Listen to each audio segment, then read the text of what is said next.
नमस्कार, KP news 24/7 में आपका स्वागत है। मैं हूं अश्विनी आपके साथ। चलिए एक नजर डालते हैं आज की सुर्खियों पर। लोकसभा चुनाव 2024 के संबंध में बीदर लोकसभा क्षेत्र के कांग्रेस उम्मीदवार सागर खंडरे की चुनावी तैयारी। बीदर शहर में सड़क किनारे रहे नालियों की गंदगी बनी लोगों की परेशानी की वजह। कार्य जीवन संतुलन बनाए रखना न्यायाधीशों के लिए महत्वपूर्ण, सीजीआई चंद्रचूड़ ने कहा। कर्नाटक के पूर्व सीएम येदियुरप्पा के बेटे के खिलाफ एमसीसी का उल्लंघन करने पर एफआईआर दर्ज। केजरीवाल की गिरफ्तारी के बाद फिर रामलीला मैदान चली आग। ईडी गठबंधन के साथ 31 मार्च को महारैली। 3 घंटे से ज्यादा चली बीजेपी सीईसी की बैठक।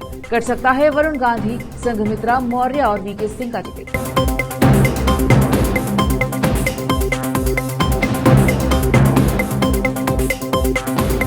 अब समाचार विस्तार से।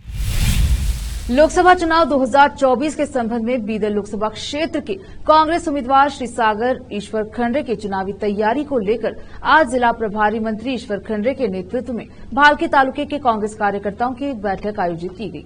बैठक में शामिल हुए और बोलते हुए कांग्रेस प्रत्याशी सागर खंडरे ने कहा कि विरोधियों के किसी टिकट नोट पर ध्यान दिए बिना उन्हें वर्तमान सांसद भगवंत खुबा की 10 साल की विफलताओं को लोगों तक पहुंचाना चाहिए और उनकी सफलता और उपलब्धियों को छूना चाहिए। हमारी कांग्रेस सरकार की 5 योजनाओं की जनता को गारंटी दो और वोट लो। मंत्री ईश्वर खंडरे ने बात की और हमारे भालकी तालुके के कार्यकर्ताओं और नेताओं से घर घर जाकर कांग्रेस सरकार की योजनाओं के बारे में जानकारी देने और कांग्रेस उम्मीदवार सागर खंडरे की जीत के लिए कड़ी मेहनत करने का आह्वान किया। इस त्योहार के माह में जहां पहले से ही रमजान चल रहा है, अब होली का त्योहार भी है।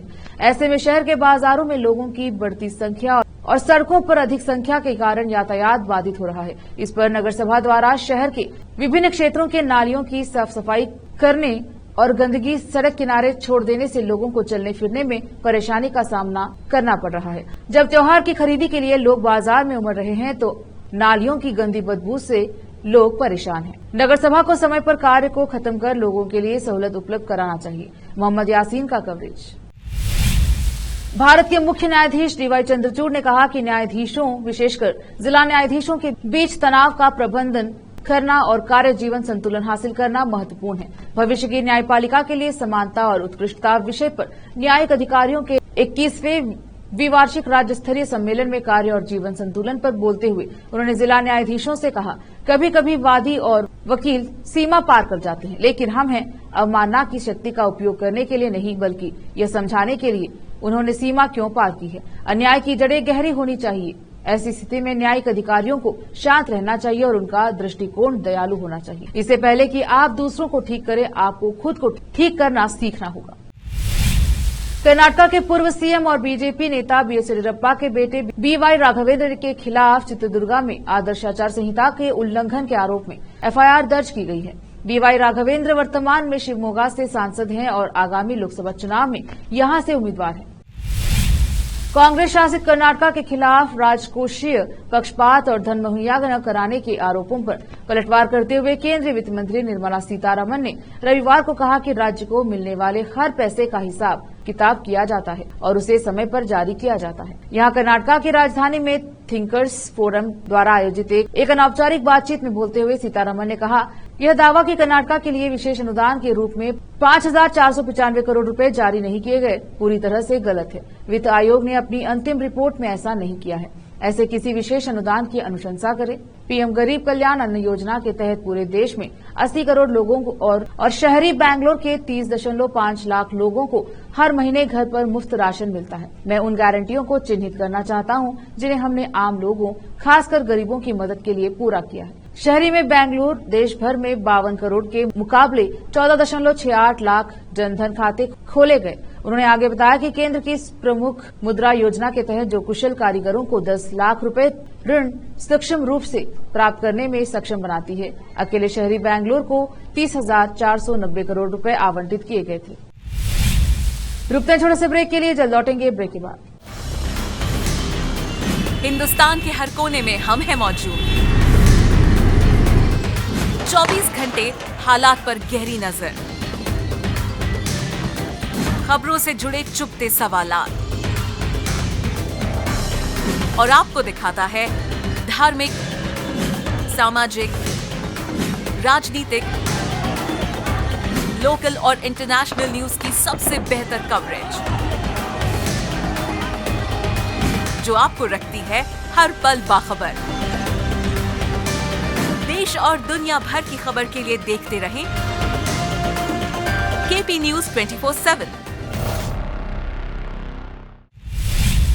ब्रेक के बाद स्वागत है आपका। देखते हैं समाचार। दिल्ली के मुख्यमंत्री की गिरफ्तारी के बाद आम आदमी पार्टी एक बार फिर से दिल्ली के उसी ऐतिहासिक मैदान जाने की तैयारी में है जहां से करीब 1.5 दशक पहले पार्टी के सबसे बड़े नेता अरविंद केजरीवाल का उदय हुआ है। दरअसल आम आदमी पार्टी आप के नेता गोपाल राय ने रविवार को कहा कि विपक्षी दलों का इंडिया गठबंधन देश के हितों और लोकतंत्र की रक्षा के लिए 31 मार्च को दिल्ली के रामलीला मैदान में महारैली करेगा। बता दें कि प्रवर्तन निदेशालय ईडी ने आबकारी नीति से जुड़े धन शोधन के मामले के संबंध में दिल्ली के सीएम अरविंद केजरीवाल 55 वर्षीय को गुरुवार को गिरफ्तार कर लिया था, जिसके बाद आप ने ये घोषणा की है कि Indian national developmental inclusive alliance India के घटक आप और कांग्रेस ने एक प्रेस वार्ता में इस रैली का ऐलान किया। आपकी दिल्ली यूनिट के संयोजक गोपाल राय ने कहा, देश में जो हो रहा है उसके खिलाफ हम 31 मार्च को रामलीला मैदान में महारैली करेंगे। इस रैली में इंडिया गठबंधन का शीर्ष नेतृत्व शामिल होगा। राय ने कहा, लोकतंत्र और देश खतरे में है। देश के हितों और लोकतंत्र की रक्षा के लिए इंडिया गठबंधन में शामिल सभी दल यह महारैली करेंगे। दिल्ली प्रदेश कांग्रेस अध्यक्ष अरविंदर सिंह लवली ने आरोप लगाया कि विपक्षी दलों को समान अवसर नहीं दिए जा रहे हैं। उन्होंने अपनी पार्टी के खातों को फ्रीज लेन देन पर रोक किए जाने और मुख्यमंत्री अरविंद केजरीवाल की गिरफ्तारी पर प्रकाश डाला। लवली ने कहा, 31 मार्च की महारैली न सिर्फ एक राजनीतिक रैली होगी बल्कि देश के लोकतंत्र को बचाने और भाजपा के नेतृत्व वाली केंद्र सरकार के खिलाफ आवाज उठाने का भी आह्वान करेगी। लोकसभा चुनाव की तारीखों का ऐलान हो चुका है। ऐसे में शनिवार को बीजेपी की केंद्रीय चुनाव समिति सीईसी की बैठक 3 घंटे तक चली। इस बैठक में पीएम मोदी, केंद्रीय गृह मंत्री अमित शाह, रक्षा मंत्री राजनाथ सिंह और भाजपा अध्यक्ष जेपी नड्डा समेत सीईसी के सदस्य शामिल हुए। इस दौरान राज्यों के संभावित उम्मीदवारों की सूची पर चर्चा हुई। इस बैठक में ओडिशा, उत्तर प्रदेश, पश्चिम बंगाल और राजस्थान के उम्मीदवारों के नामों पर चर्चा हुई। सूत्रों के हवाले से यह जानकारी मिली है कि वरुण गांधी, संघमित्रा मौर्य और वीके सिंह का टिकट कट सकता है। वहीं मेनका गांधी को सुल्तानपुर से दोबारा चुनावी मैदान में उतारने की संभावना है। वहीं संबलपुर से धर्मेंद्र प्रधान, पुरी से संबित पात्रा और भुवनेश्वर से अपराजिता सारंगी को टिकट संभव है। 2 सिटिंग सांसदों विश्वेश्वर टुडू और प्रताप सारंगी के टिकट कट सकते हैं।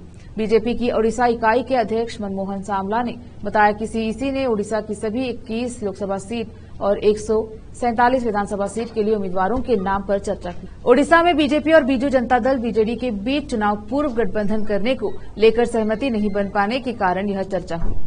सीईसी पहले 2 बार बैठक कर चुकी है और अब तक 291 लोकसभा सीटों के लिए उम्मीदवारों के नाम घोषित कर चुकी है। इन बैठकों में उत्तर प्रदेश, गुजरात, पश्चिम बंगाल, झारखंड, राजस्थान, हरियाणा, कर्नाटक, तमिलनाडु, उत्तराखंड, केरल और तेलंगाना समेत अन्य राज्यों की सीटों पर निर्णय लिया गया। लोकसभा चुनाव की तैयारियां जोरों शोरों से चल रही हैं और चुनाव की तारीख के पास आते आते राजनीतिक दलों द्वारा चुनावी अभियान तेज कर दिया गया है। सभी राजनीतिक दलों द्वारा अधिक से अधिक संख्या में लोगों तक अपनी बात पहुंचाने की होड़ लगी हुई है। इसी बीच ईडी ने सीएम अरविंद केजरीवाल को गिरफ्तार कर लिया है, जिसके बाद से लगातार पक्ष और विपक्ष के बीच सियासी घमासान मचा हुआ है। बता दें कि लोकसभा चुनाव 7 चरणों में आयोजित किया जाएगा। 19 अप्रैल के पहले चरण और 1 जून को 7वें चरण के लिए मतदान किया जाएगा।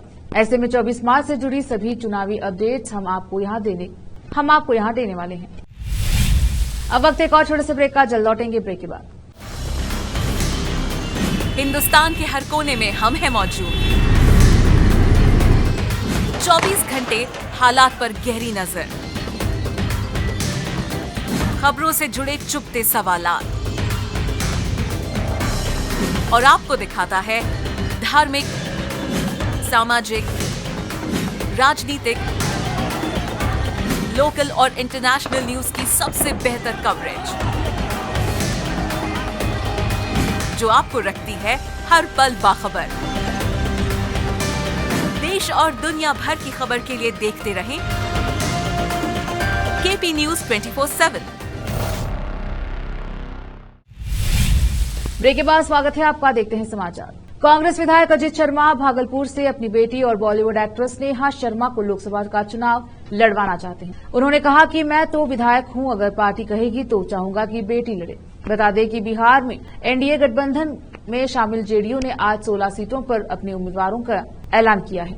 मुंगेर से लल्लन सिंह और शिवहर से लवली आनंद को टिकट दिया गया है। अधिकतर उम्मीदवार सिर्फ सिवान, सीतामढ़ी, शिवहर और किशनगंज में नए प्रत्याशी चुनावी मैदान में उतारे गए हैं। संजय झा ने बताया कि 6 पिछड़ा, 5 अति पिछड़ा, 1 महादलित, 1 मुस्लिम, 3 सवर्ण समाज को टिकट दिया गया है, जिनमें 2 महिलाएं शामिल हैं। बिहार की 40 लोकसभा सीटों में से एनडीए गठबंधन में शामिल जेडीयू के हिस्से में 16 सीटें आई हैं, जबकि बीजेपी 17 सीटों पर चुनाव लड़ेगी। 5 सीटों पर चिराग पासवान की पार्टी भाजपा रामविलास और एक सीट पर जीतन राम मांझी और उपेंद्र कुशवाहा की पार्टी ने उम्मीदवार होंगे। बीजेपी की ओर से अभी उम्मीदवारों के नाम का ऐलान नहीं किया गया है।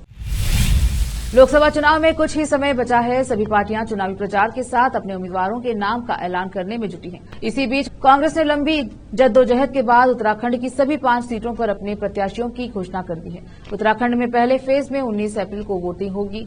कांग्रेस ने शनिवार रात को उत्तराखंड की बची हुई 2 और सीट हरिद्वार और नैनीताल, उधम सिंह नगर के लिए अपने प्रत्याशियों की घोषणा की। पार्टी ने हरिद्वार सीट से हरीश रावत के बेटे वीरेंद्र रावत को मैदान में उतारा है और नैनीताल सीट से प्रकाश जोशी पर दाव खेला। उत्तराखंड की 5 सीटें टिहरी, गढ़वाल, अल्मोड़ा, नैनीताल व हरिद्वार में कांग्रेस के प्रत्याशियों के नाम सामने आ चुके हैं।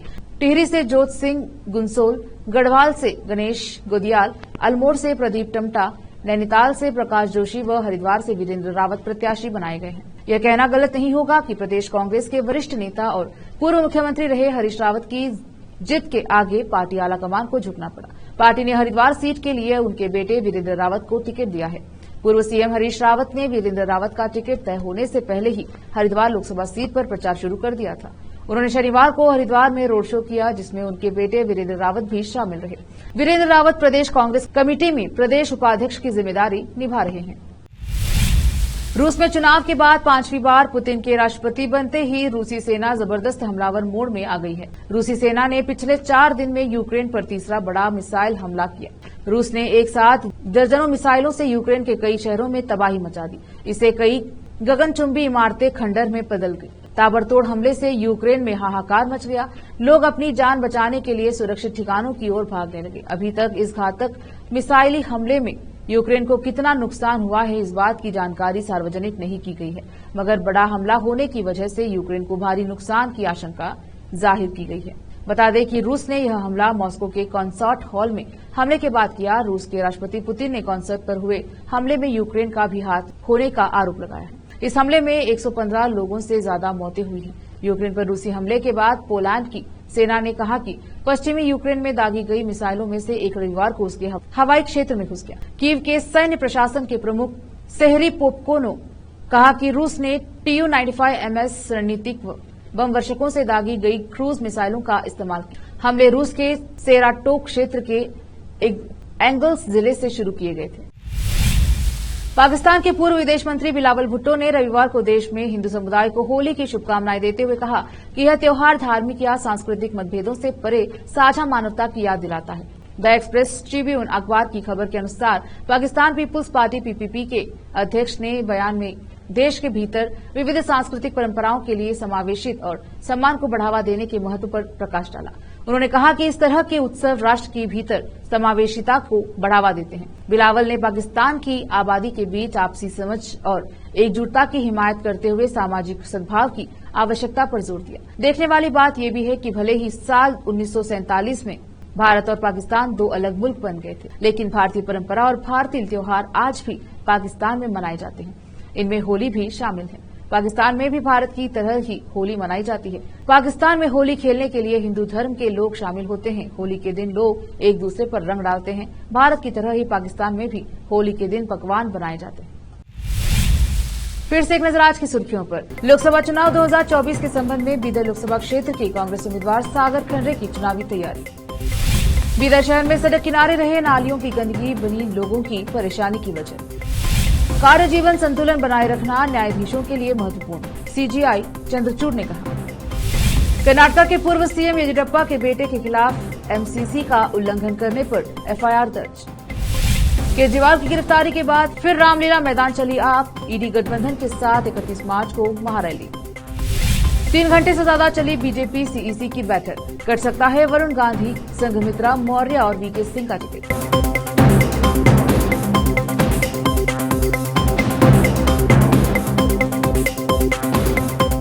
केपी न्यूज के बुलेटिन में आज इतना ही। देखते रहिए केपी न्यूज 24/7। धन्यवाद।